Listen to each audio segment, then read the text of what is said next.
Hey guys, welcome to this week's podcast episode. I'm really excited about today's guest, Justin Foster. He's co-founder and chief strategist, and he's got an amazing story. We're going to talk about branding, business practices, thought leadership, and I'm really excited to delve into the conversation. So, Justin, welcome. Hello, Chris. Thanks for having me on. Yeah, kind of set the stage, introduce yourself, your background, and we'll dive into the conversation. Yeah, I have a very varied background because, well, partially I'm 53 now, so the story of where I'm from gets longer. But the short version is that from a career perspective, I've been doing brand strategy for large brands, solo brands, every kind of brand size in between for over 20 years now. But a few years ago, I had kind of a shift of consciousness that was, I think, really, there were two events that kind of like tipped me over into where I'm at today. One was George Floyd's murder. Second was January 6th. And I was like, there's something going on in society where these skills that I have around messaging and strategy and stuff, I could no longer do that work for people that weren't making some sort of direct contribution to humanity. Not that I was doing it with bad people, doing bad things. It just was like, I can't do it this way anymore. So for the past 2+ years, I've been focusing primarily on what I call conscious branding or branding from the soul, depending on who I'm talking to. And really focusing on doing all the same stuff I have done for years around messaging and positioning and category and thought leadership, but for a very specific kind of business owner, professional founder. Yeah. Interesting. It's kind of this eureka moment where you kind of realize that, the system is not designed the way, or it's not working the way it was designed to be. And, kind of you have to branch out and do your own thing. And so this concept of conscious business practices, kind of expand upon that. What is going on, like intentionality, authenticity, and how you create that in your branding strategy. Yeah. So just from a general definition of consciousness, it's one of those things that can be very woo-woo sounding. I come at consciousness from the neuroscience perspective. So if you're familiar with Andrew Huberman or Sam Harris, they talk about consciousness the way I talk about consciousness, which is the inner work of mindfulness primarily combined with trauma integration, if you are a trauma survivor. And so what happens in society, in all societies, but specifically within American culture, is that we become kind of a hologram of what we think we need to be in order for the world to accept us. And that hologram is influenced by a number of things. Social conditioning as a child, certainly trauma or violence will condition how you do that trauma, how that hologram shows up in the world. And most people, whether it's for themselves or their businesses, their brand is their hologram. But when you do the work of mindfulness and trauma integration, which I don't do that work for people, I can direct them to people that are excellent practitioners that can teach them how to do mindfulness and trauma integration. You realize that what you're showing the world isn't who you really are. Now, so you do that work and you're like, okay, how do I show who I am to the world? Well, that's where I come in from a branding perspective. And it's really three things. It's your mission. So everything's mission centric. What am I here to do? You can say purpose, calling, quest, whatever. I say mission. Second is marketing. How are you getting the word out about who you are and what you do? And the third is the machine. I mean, and that's the practical, pragmatic side of marketing and branding. Being the best kept secret just means you suck at marketing. There's no honor there. So when I work with someone, I'm helping them clarify and articulate their mission, and then their message and how that's going to go out through marketing, and then the machine they need to build in order to be a thought leader. And that could apply to a solo practitioner, professional, up all the way up to like a CEO of a big company.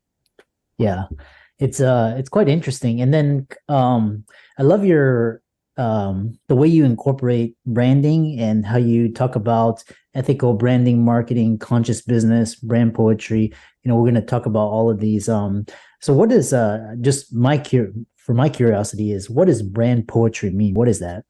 Yeah, so it's a term I came up with a couple of years ago because branding, like all things in business and life really, but in business, is sort of half art, half science.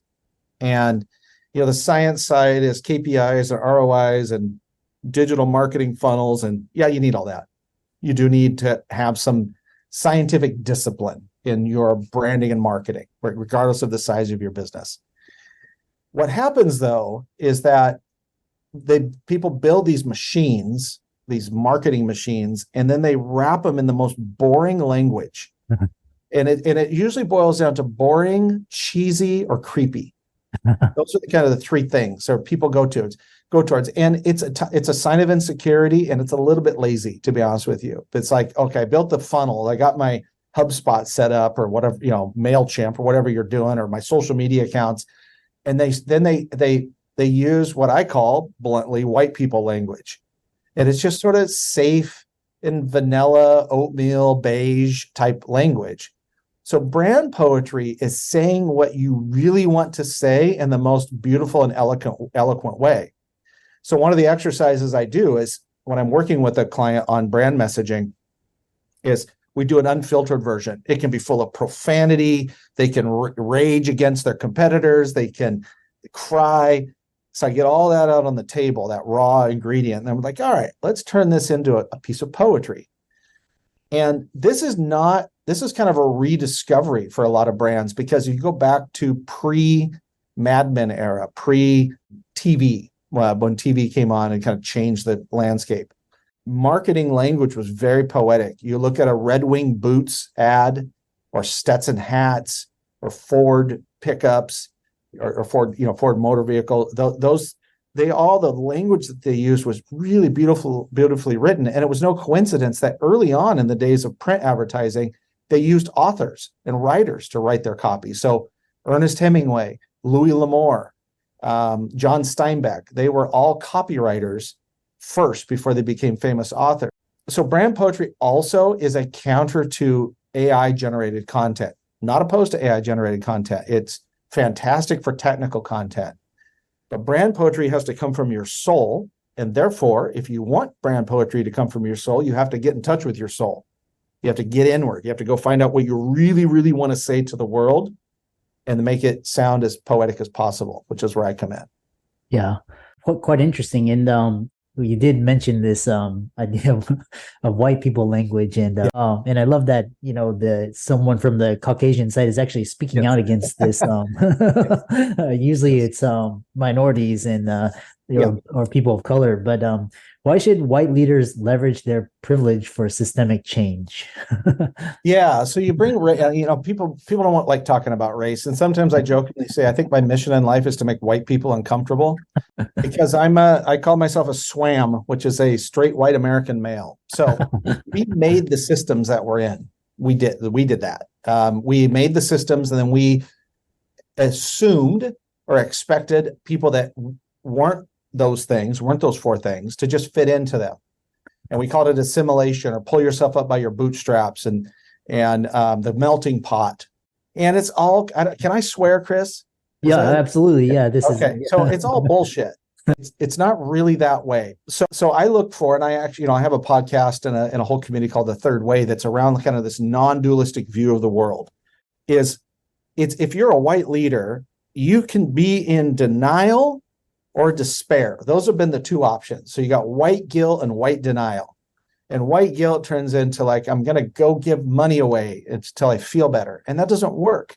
Nonprofits and foundations, thank God for them and the work that they do, but it doesn't create systemic change to give money to a cause. So that leaves a leader a white leader that's been doing the work of consciousness, which this is where spiral dynamics comes into play, where you start to see the world you change you, then you change the world around you. You're like your family or your business. And then you think, okay, I'm going to I need to go out and contribute to the world now. So it's me, we, everyone is the spiral dynamics kind of curve. Yeah. In that process, you then make a choice. Well, it's not going to be despair because that doesn't help anybody. It's certainly not going to be delusion because that makes it worse. Yeah. So rather than apologize for privilege, let's leverage it. And there's so many things that a business leader can do that you even sort of alluded to it here, Chris, where you said it's nice to hear a Caucasian person talk about white people language being boring. That's a small little thing that I'm doing, big deal. But if you're like the CEO of a big company and you decide you're going to get behind something and you put muscle behind it with your brand or your business, it changes the world. And my favorite recent example is a few months ago, we had the Pride Parade here in Austin, and my wife and I went, and I was amazed at all of the corporate sponsors from like old brands, Deloitte and Touche, and IBM and HP, and all these big old brands. I thought this for a long time, that social pressure and market pressure are the same thing. But the difference now is that a brand is willing to put their name behind something, behind a cause, a social cause, and it then leads to legislation. So when the Respect for Marriage Act passed last year or the year before, it passed with majority votes. Republicans voted for it too. But it came from corporate pressure. That's where that came from. Because the corporate pressure to politicians is saying, this is unacceptable that we haven't codified this. That is using your privilege for systemic change, because that changed the system, because it modified and protected the right to marry whoever you want to marry. Yeah. Yeah, very powerful. So I love what you're talking about. The next question is, this idea of, you come from a spiritual background. So what is spirituality's role in business? Yeah. So it's that's again, one of those touchy subjects like race. I jokingly say I should have called my podcast Sex, Politics, and Religion, things you're supposed to talk about. So spirituality's role in business is really around this understanding, this awareness that businesses are not machines. It's an illusion. It's a leftover kind of model of Newtonian science combined with like industrial age thinking, what I call smokestack thinking. Yeah. Businesses are not machines, they're ecosystems. And ecosystems have a soul. They have an inner world, an inner rhythm to them. When you, as a business leader, see your business as a machine, you see the people in it as parts, and you treat them as such. And you use terms like human capital, or our best asset is our people, which is kind of creepy and weird when you really think about it. If you have the awareness that your business is an ecosystem, you become a different kind of leader, because you have basically namaste kicks in. Namaste is the spirit in me. I sees the spirit in you. And what happens is you see souls, not roles. You see the human. And I love how Howard Schultz, he got rid of, when he was the CEO of Starbucks, he got rid of the term part-time. He goes, because they're full-time humans. And if you can have this full-time human approach and understand that the people you're working for, they also have probably unintegrated trauma, and they've got, maybe they are dealing with like a sick parent, or maybe they've got aspirations, they want to change the world. And if you become then a facilitator of helping them use their work or their career to express their soul and their soul's purpose, you become a conscious leader in that process. And what happens then is the ROI. You get customer loyalty, you get brand identity, you get employee retention, talent attraction, employee retention, and you get all the KPIs that come with that. And Ron DeSantis came up with the term, if you go woke, you go broke, and that's bullshit. That's not true financially. Is that if you do these things, if you see your business as an ecosystem, and you let and acknowledge that there's a spiritual aspect to it, that is basically the people in the business are the soul of the business, it will be one of the best business strategies you've ever done. And there's a whole other answer to this related to the personal spirituality of a leader, which I could get into if you want, but that's how spirituality shows up in business, in my opinion. Yeah. Yeah, really, really powerful. And then talk, like I said, you were going to allude to it. as we kind of end this talk, and we have a couple more questions. And one thing is this idea of in your view, the true essence of branding, how does it transcend just beyond just business marketing, defining branding?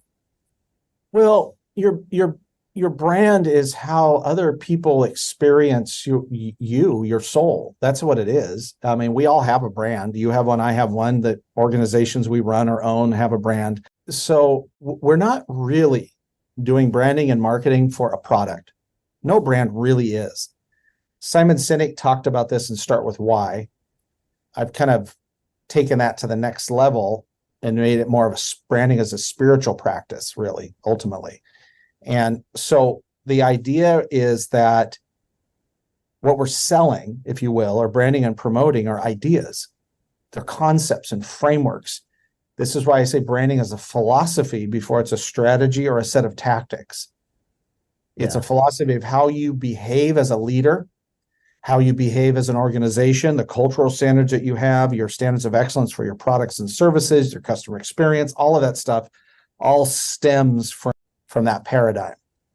And when you do that, when you're having a conversation with the marketplace about what you believe in your philosophy and your worldview, the need for differentiation sort of just takes care of itself. It's not about speeds and feeds or product features anymore. It's like, I want to do, it's what I call values alignment. Everybody in marketing is like, what's our value proposition? Yeah, sure, you need that. But more important than that, you need a values proposition, meaning if you believe what I believe, let's be in business together. Yeah.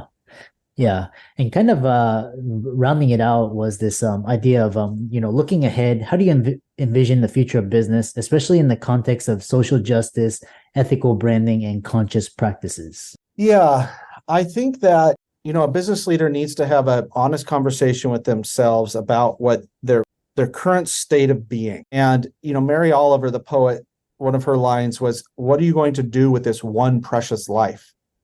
And I modify that for business leaders is, what are you going to do with this precious opportunity to lead in a different way? Now, it doesn't have to be systemic change. If that's not your jam, that's fine, in the sense of like massive systemic change, like we're doing at Massive, the company I co-founded. It doesn't have to be that. But if you were to make the decision based off of what are you going to do with this one precious opportunity to lead, it is, what would be the behaviors that you would, the intentions inside of you and the behaviors that you would have, that you would change. And I take this ontological approach of intrinsic, extrinsic, and systemic. Mm-hmm. And if you have some elevated level of consciousness, intrinsically, you know who you are. Extrinsically, you know what you want, what your goals are. And systemically, you built systems to help you get that. But if you're a business leader, that intrinsic, extrinsic, systemic also has to apply to your culture, to your team, to your company, to the customers. And it really is this holistic view that what you're doing as a leader, if you do the work, inner work, you do these things I'm talking about, is you're here to liberate people so that they can be themselves. Mm-hmm. That's what you're really here to do. You're liberating people. Very powerful. How can people contact you, follow you, reach out to you, check out the work that you do? The best thing to do, Chris, is just go to our website, massivechange.co. I'm very findable on social. You just look for Justin Foster. I'm on all the socials except TikTok. And I am prolific content producer. If you're interested in more of my writing, you can check my Instagram feed out at Foster Thinking. You can then look for Massive stuff from there too. But those are the two main ways. And I love this idea of just kind of using social, change and leveraging, privilege and influence to, and incorporating that into your business and marketing and branding efforts. So all of Justin's resources will be in the links and show notes. Be sure to give him a follow, like, and then, and with that, thanks so much for coming on. Thank you, Chris. Thanks for the great question.